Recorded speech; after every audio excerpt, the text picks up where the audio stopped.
If you're like me, when you buy a new pair of tools, you expect them to work, and not immediately fail when using them exactly how they were intended. This is what the cutting edge looks like as it fails on a brand new pair of Kline wire strippers / cutters when cutting 12 gauge copper wiring right out of the box. And this is what the apex looks like after about 40 cuts of the same wire. This makes cutting solid wire way harder than it should be and almost impossible with stranded. Very, very aggravating.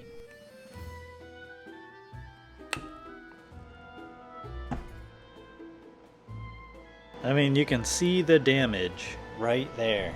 Now this isn't my first pair of these. These are actually my second pair I bought specifically for testing. Since the first pair I bought, with very little usage on them, has also completely failed along the cutting edge. And I wanted to make sure I didn't just get a dud the first time. And unfortunately, well, they're both duds, with the cutting edges failing after only a handful of uses. And I can hear the trolls in the comments now. Those aren't meant for stranded.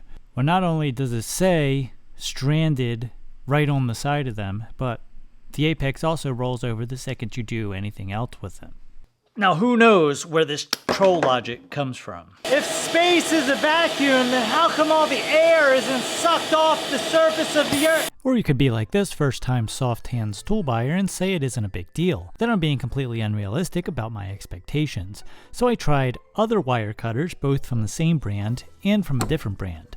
You tell me, is it unrealistic to expect wire cutters to cut wire? At least without causing catastrophic damage to the cutters themselves? Yes, an argument can be made that yes, these do technically still work for some things, but that doesn't make it efficient or economical, especially if you're cutting thousands of wires daily. The extra effort really adds up. Now, I wanted to see if I could improve on these cutters and to see whether or not this was a material issue or a process issue. So I decided to do some very, very easy at-home modifications using commonly available tools that everybody is going to have access to. First, I disassembled them using a cordless drill bit, a hand file, and a punch. Next, I checked the Rockwell hardness using a Rockwell hardness tester. So this is actually like the 4th or 5th time that I've checked these, and they are all exactly 53.5. Here goes nothing. Then, taking a wild guess with the heat treatment, I reheat treated them using a kiln. And right out of the heat treatment, oh, 60.5. Then a quick temper brought the hardness down to, alright, so we're about 59 to 60. I then took them to the grinder to put on a slightly shallower angle on the cutting edge to provide more apex stability. I then reassembled them and gave them a quick try. It's definitely better. So our surfaces aren't mating super great, and that's because of these two surfaces just aren't very flat. First thing was to use a carbide straightening hammer to make sure these sections were straight. Then on to hand flattening the pivot point and flat cutting surface behind the cutting edge, since it was about as flat as a flat earther's earth. I then reassembled them and gave them another try. And will you looky there, 0 apex damage after some very simple modifications with basic tools everyone has laying around. Okay, in all seriousness, I think this goes to show that this is actually a process issue, not a materials issue. In my opinion, all of these cheap cutters could be made better by simply using the same materials but changing the process. Harden the steel to a slightly higher hardness level, add a few degrees to the cutting angle to make it slightly more obtuse. This gives it much better apex stability. And this allows the cutters to perform much better and actually cut wire.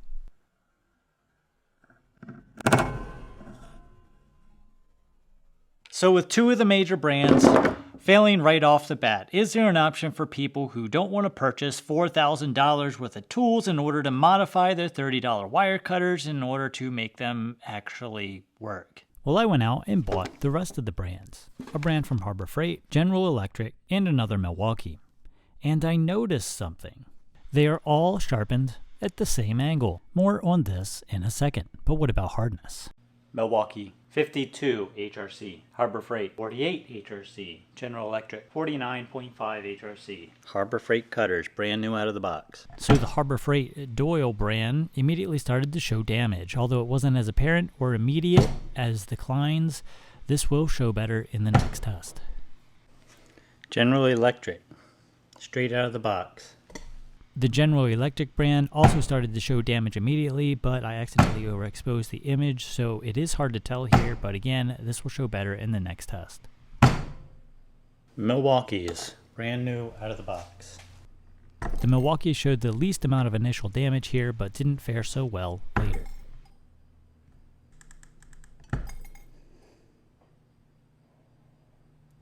The next test I did was I made 100 cuts each on 3 strands of 12 gauge copper wire, and this is where they all fail. Yes, every single pair showed significant edge damage by the time I was done, with the Milwaukee's coming in dead last. After 100 cuts, it was missing cuts on stranded. Milwaukee is bending the stranded. Absolutely unacceptable. This is the Harbor Freight edge after our tests. You can see the edge damage. Here's the General Electric, and again you can see the edge damage. Here's the Milwaukee after our tests, and you can see it also has edge damage. And here's the Milwaukee's failing on the stranded cut tests. You can see it is struggling with the stranded. So what about our modded version? Well, I did the 100 cut test with that too.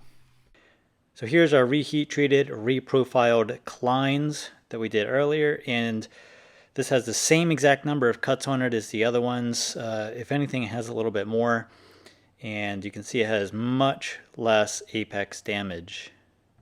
So remember, these are held together with a bolt and nut, and after 100 cuts, the threads of the bolt were starting to wear down a bit, causing a little bit of play. But we were still able to cut the stranded, no problems. The apex is what we are looking at here, and if you look at it closely, there's really no damage whatsoever. Surely there has to be a pair that works right out of the box, right?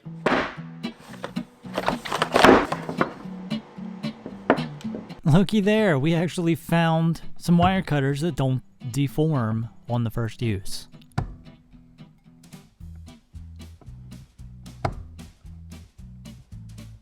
Just so much easier to use. These are made by knipex, and they're amazing. Not only can you cut 12 gauge solid, like that's something that's hard to do, but you can also cut stranded, and it doesn't even have to be in the sweet spot of the cutters. If you know, you know.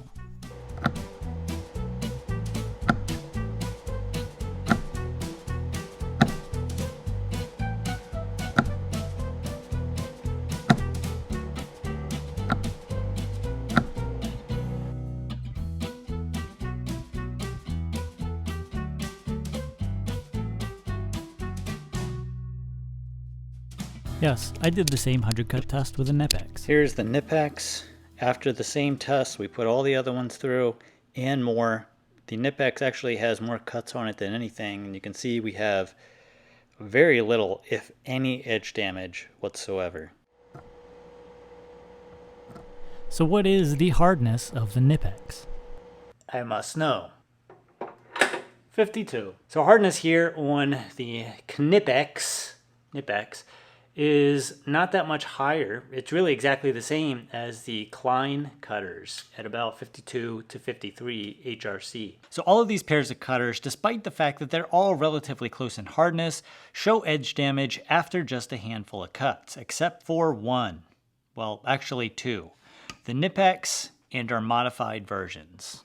But why? Well, I started to measure the actual cutting angles, and like I said earlier, they are all about the same at around 45 degrees. Except for one pair.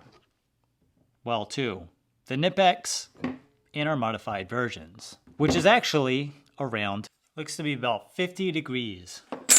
So why does one of these work and one of them doesn't? Well, it comes down to geometry, and it could also come down to the steel type itself. Now, the first thing I want to touch on is geometry. This pair of knipex has a 50-degree cutting angle, whereas the kline has around a 45-degree cutting angle. This means that the knipex angle is more obtuse, or it's less pointy than the kline. This gives the knipex better apex stability when it comes to cutting things. So let me break it down here for you real quick. For those of you who are not knife people, because this channel is primarily a knife channel focusing on cutting things. Here we have our two angles. We have our knipex here at our 50-degree. And then here we have our clines with our 45-degree. So we have a more obtuse angle here on the knipex and a more acute angle here on the clines. Now this more obtuse angle gives us more area up towards the apex, which is the point, and this thicker area here gives us more support for this stronger apex than it does this weaker apex along here, because it is thinner right here than over here, with this being thicker. I hope that all made sense. Thank you for watching. Have a nice day. Now we have other design and engineering aspect differences involved here between these two tools that makes the knipex wire cutters much better. We have machined mating surfaces, and we very likely have steel differences as well. I can't confirm this, but the knipex could be made from a higher quality, tougher steel. I am speculating here and basing this assumption off of the difference in cutting performance and apex stability. When you combine all of these small things, you get much higher tool quality. Another factor could be the heat treatment is simply better on the knipex than the others, since hardness doesn't tell the whole story. We could have a much finer grain structure in the steel in the knipex than the others, which also adds to the toughness of the apex. Now with that being said, with a couple of process differences, I was able to make these kline cutters perform how they should. All that has to be done is leaving the steel slightly harder for more resistance to apex deformation, and add a few degrees to the cutting angle for more apex stability. Now I realize that the knipex brand here is about twice as expensive as the next expensive pair, with these things coming in at around 60 bucks and the clines coming in at around 30 bucks. The rest of these are somewhere in that range, with the cheapest pair, however, being the Doyle brand from Harbor Freight at $9.99.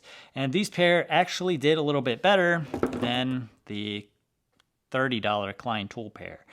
Anyway, this pile right here is just not that good. The only ones that are worth anything right out of the box are the knipex. If you're a tool manufacturer and you manufacture any one of these, if you end up watching this, I think that that's actually good news for you, because I was able to change a couple of things about this pair right here in my garage using pretty basic compared to what tool manufacturers are going to have. Pretty basic tools, and get relatively good performance out of this pair by changing just a couple of things. First thing is I would leave these slightly harder. Every point that you leave these harder is going to give a little bit more performance. Next thing that I would do, and this is probably the biggest one, is change this cutting angle. Get rid of this 45-degree cutting angle. Change this to around 50 degrees. A little bit more experimentation with this angle could really dial that in and give you the best performance possible.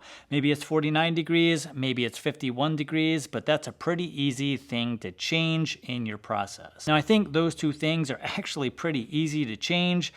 All things considering, we're not completely redesigning the tool here. We're just changing a couple of the process issues, and these will be much better tools if you do those couple of things. And I proved that here with this pair that I was able to fix here in my garage. I think that there's an important lesson here, which is nothing in life is free, and you get what you pay for.